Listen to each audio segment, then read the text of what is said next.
sapagkat nasusulat, pahayag 22:11, ang liko ay magpapakaliko pa, at ang marumi ay magpakarumi pa, at ang matuwid ay magpakatuwid pa, at ang banal ay magpakabanal pa. Kaya po mga kapatid at kaibigan, ay patuloy po tayong magpakamatuwid at magpakabanal. Tayo po ay magiging matuwid at banal kung hindi natin kaliligtaan ang pagdalo sa mga banal na pagtitipon.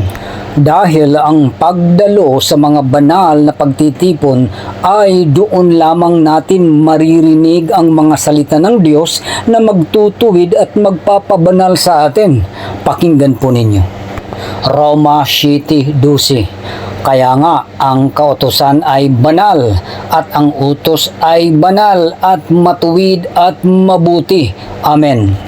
Magiging matuwid lang at banal ang isang tao kapag nakakarinig ng mga salita ng utos ng Diyos, dahil ang kautusan at utos ay banal at matuwid. At paano ka makakarinig ng salita ng Diyos kung hindi mo binibigyan ng lugar ang sarili at pamilya mo't mga kaibigan na dumalo sa pagtitipong pagsamba? Hindi nyo ba alam kung ikaw ay dumadalo sa araw ng pagsamba o mga banal na pagtitipon? Doon po nakikita niya kung ikaw ay tapat na naglilingkod sa Diyos, dahil ang pagdalo mo sa gawain ng Panginoon ay ang patunay na tinutupad mo ang sinasabi niya sa aklat ng Juan 12:26. Kung ang sino mang tao'y naglilingkod sa akin at sumusunod sa akin, at kung saan ako naroroon, ay doon naman duroon ang lingkod ko. Amen. Mateo 18:20. Sapagkat kung saan nagkakatipon ang dalawa o tatlo sa aking pangalan, ay naruroon ako sa gitna nila. Amen. Sa makatuwid bagay, kung binibigyan mo ng oras at panahon ang pagdalo sa mga banal na pagtitipon, dahil alam mo ba na ang bawat dumadalo sa gawain ng Panginoon ay nagkakaroon ng attendance o pagbilang doon sa mga sumasamba sa Diyos.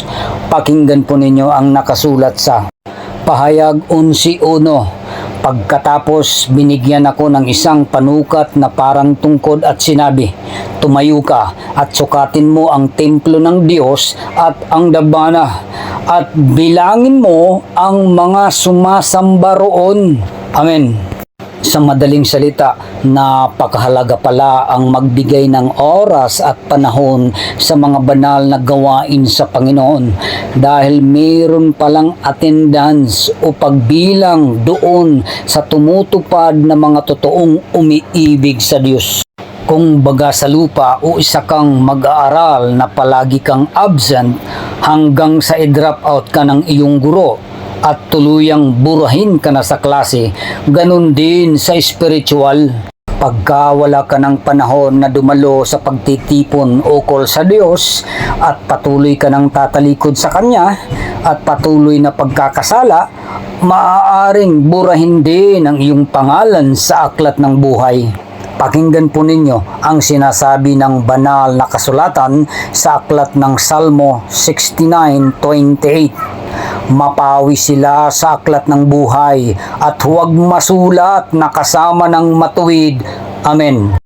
Bakit napawi ang kanilang mga pangalan sa aklat ng buhay at hindi napasama sa mga taong matuwid?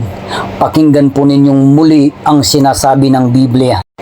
Exodo 32:32-33. Ipinapakiusap ko pong patawarin na ninyo sila. Kung hindi ninyo sila mapapatawad, burahin na rin ninyo sa inyong aklat ang aking pangalan.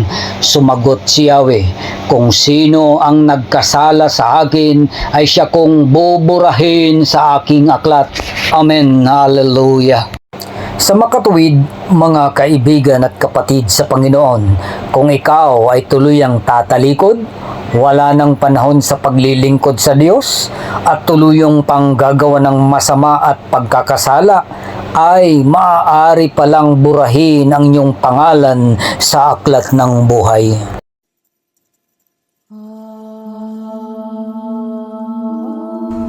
Copyright disclaimer. All information of this channel is not forced upon anyone. Credits to the owners of all media used here. Article 10 of Human Rights 1998, Freedom of Expression. Everyone has the right to freedom of expression, includes internet and social media, to hold opinions and impart information and ideas without interference by public authority.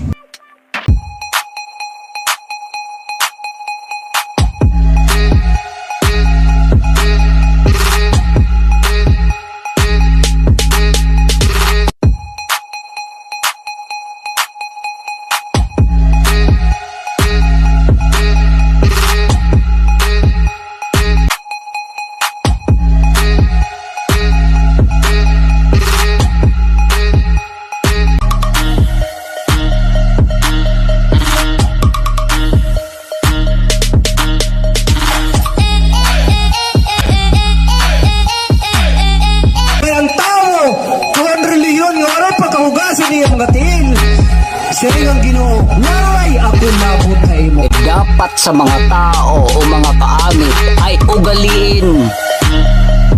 ugaliin nila na walang pagtatalo or without controversy. Sino at anong relihiyon ang nakikilala ng Panginoon? Ayon sa nasusulat, nakikinig sa akin ang aking mga tropa, nakikilala ko sila. Amen.